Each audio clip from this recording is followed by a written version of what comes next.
اللہ تعالیٰ نے انسان کو بنایا ہے اور انسان بھولتا بار بار ہے اور خطائیں بھی بار بار کرتا ہے۔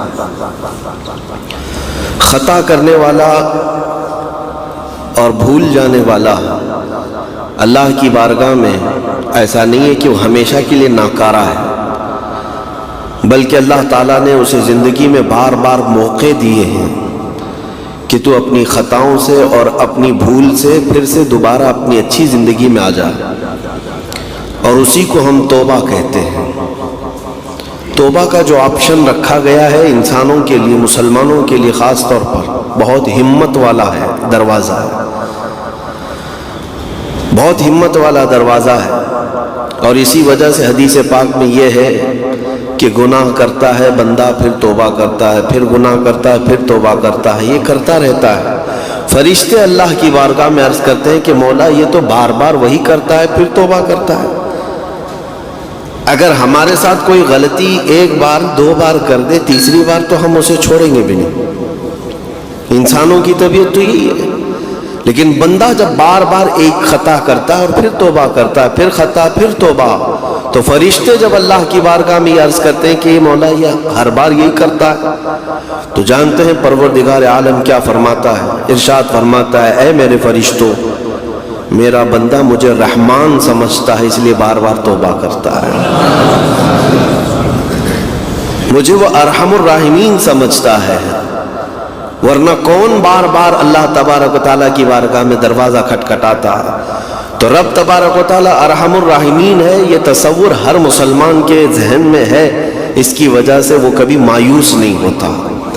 اور شیطان کا سب سے بڑا حربہ کیا ہے جانتے ہیں؟ سب سے بڑا بہکانے کا اور گمراہ کرنے کا اور ہمیشہ گناہوں میں ملوث رکھنے کا سب سے بڑا آلہ کہ بندے کو سب سے پہلے نا امید کرتا ہے، اب تیرا کیا ہوگا، تو تو بہت برباد ہو چکا ہے۔ یہ جو خیال شیطان ڈالتا ہے دل میں، اس کے بعد پھر وہ بندہ جری ہو جاتا ہے، اب میرے توبہ سے بھی کچھ ہونے والا نہیں ہے، جو جس طرح زندگی چل رہی چلنے دو، ارے 50 سال ہو گئے اب تک میں یہی کرتا رہا، اب کیا سدھروں۔ یہ جو خیالات ہے یہ شیطان ڈالتا ہے تاکہ اس کی کفر پر موت ہو جائے، تاکہ وہ ہمیشہ گناہوں کی موت مرے۔ نا امیدی جو ڈالتا ہے شیطان، اب میرے ساتھ کچھ ہونا نہیں ہے۔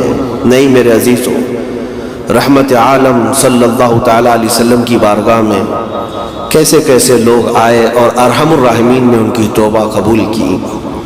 آپ کو ایک بات میں بتاؤں، سیدنا عمر ابن خطاب رضی اللہ تعالیٰ عنہ کا دور ہے، مثنوی شریف میں مولانا روم فرماتے ہیں جنت البقیع، آپ نے سنا ہوگا قبرستان مدینے کا، مدینے کے قبرستان میں رات کے وقت ایک بوڑھا آدمی 80 سال کا جو بانسری بجاتا تھا اور اسی سے پیسہ کماتا تھا، اس کی بانسری میں بڑی اچھی لے تھی، بڑی سر اچھی تھی، لوگ سنتے تھے اور پیسے دیتے تھے، لیکن بڑھاپے میں جب سانس پھولنے لگ جاتی ہے، ہانپنے لگ جاتا ہے، سانس نہیں ٹھہرتی، تو بانسری کیسے بجتی؟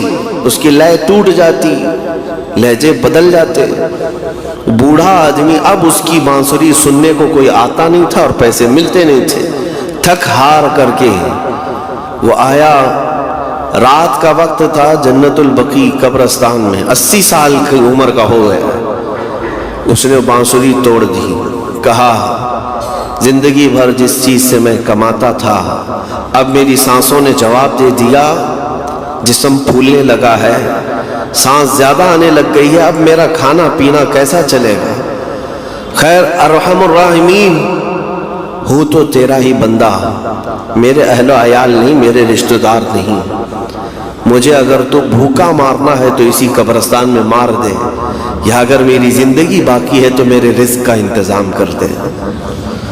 وہ رو رہا تھا 80 سال کی عمر میں۔ جب بندہ لاچار و مجبور ہوتا ہے تو پروردگار کو ہی یاد کرتا ہے۔ جانتے ہیں عمر ابن خطاب رضی اللہ تعالیٰ عنہ امیر المومنین مسجد نبوی میں تھے اور ان کی آنکھ لگی تھی، خواب میں رسول پاک صلی اللہ تعالیٰ علیہ وسلم تشریف لائے، کہا عمر اللہ کا حکم ہے جنت البقیع میں جاؤ، ایک بھوکا آدمی کھڑا ہے، اپنے گھر سے کھانا لے جاؤ اور اس کی ضرورت کا انتظام کرو۔